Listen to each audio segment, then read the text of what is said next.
c'est ton tour de me poser. Si tu avais Cool. 2-3 questions à poser, qu'est-ce que tu me poserais comme question? Alors déjà, ouais, tu m'as posé une question vachement intéressante, c'est comment je voyais l'évolution de l'Institut de beauté. Et j'aimerais te poser la même question. Comment toi, à ton niveau, avec ton parcours et ton expérience, comment est-ce que tu vois l'Institut de beauté migrer? Vers quoi tu le verrais migrer? Alors, il y a une grosse tendance qui se dessine là sur ces derniers temps, c'est la franchise en fait. Hein. Et alors la franchise, ça a des avantages et des inconvénients. C'est-à-dire que l'avantage, c'est que ça apporte de la communication, du marketing, un vrai appui en termes de gestion, d'organisation. Donc c'est top. Il y a des process qui sont déjà mis en place. Sauf que on n'est pas forcément libre. Donc moi je suis absolument ni pour ni contre la franchise. Après c'est chacune selon ses envies, comment elle se sent aussi, hein, son besoin de liberté aussi. Ça peut être génial, comme ça peut être hyper frustrant. qui suis issue aussi un peu de la franchise, j'ai travaillé pendant quelques mois.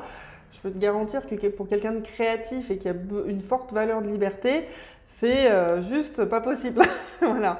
Donc c'est pour ça que chez Esthéticienne Performante, on a décidé d'épauler les esthéticiennes sur tout ce qui est communication, marketing, gestion, création de concepts et tout ça, parce que finalement ça les accompagne, ça accompagne les esthéticiennes.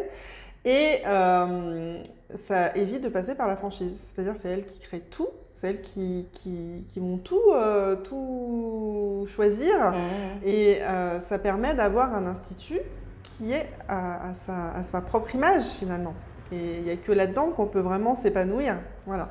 Donc pour moi, je suis une militante de l'institut indépendant.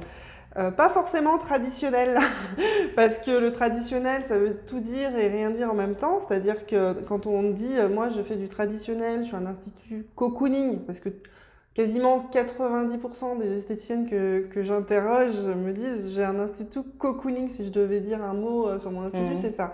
Oui, tout le monde a cette envie de cocooner ses clientes, sauf que c'est pas ça qui fait qu'on va se démarquer de la concurrence. Donc moi je le vois plus dans le développement de 3 expertises maximum et de segmenter finalement le secteur. Donc je pense, comme tu l'as dit tout à l'heure, qu'il va y avoir des expertes en minceur, des expertes en soins anti-âge. Ça n'empêche pas de faire des épilations à côté ou de faire... mais le principal, la communication, ce qu'on voit le plus de l'extérieur, ça va être cette expertise-là. Et on est reconnu pour cette expertise-là. Si on sort, si on reste dans l'esthétique traditionnelle, moi je vois que ces instituts-là risquent à terme de mourir.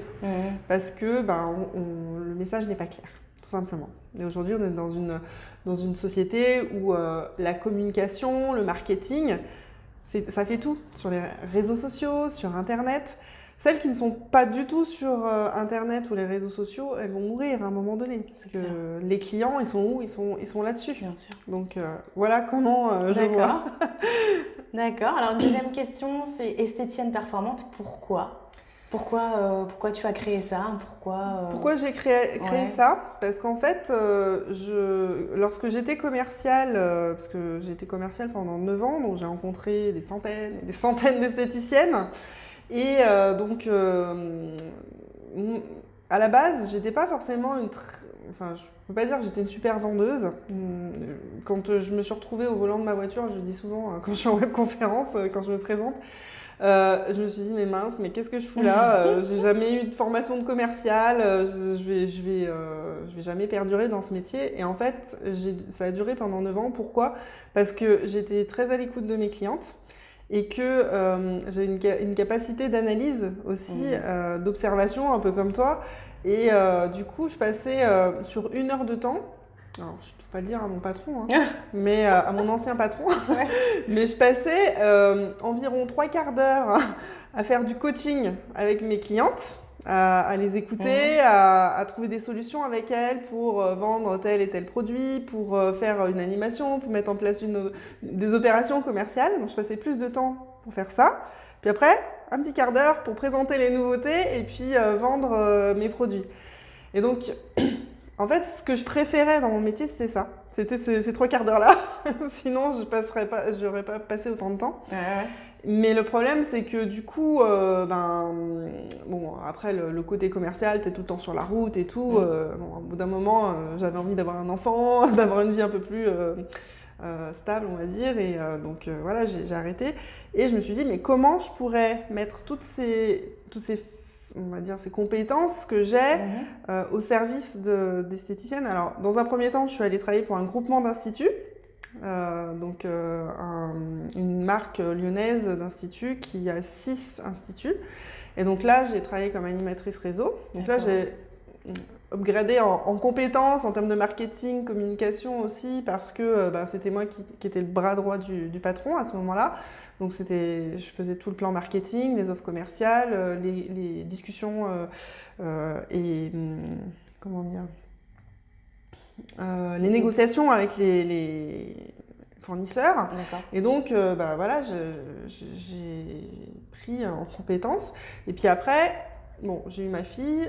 Et j'ai souhaité, je me suis dit, bon, là, je suis arrivée à un niveau dans ce groupe d'instituts où j'ai bien formé les filles, je les ai bien coachées, on a mis les choses sur les rails, mais ça ne me suffit plus en fait. Ça ne me nourrit plus parce que, une fois que les choses sont sur les rails, il n'y a plus vraiment de challenge.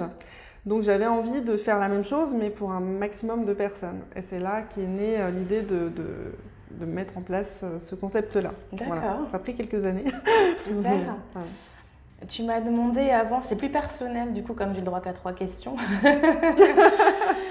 C'est plus perso, mais tu m'as demandé si j'étais un objet fétiche. Et si toi, tu étais un objet, qu'est-ce que tu serais, Nelly? Un objet...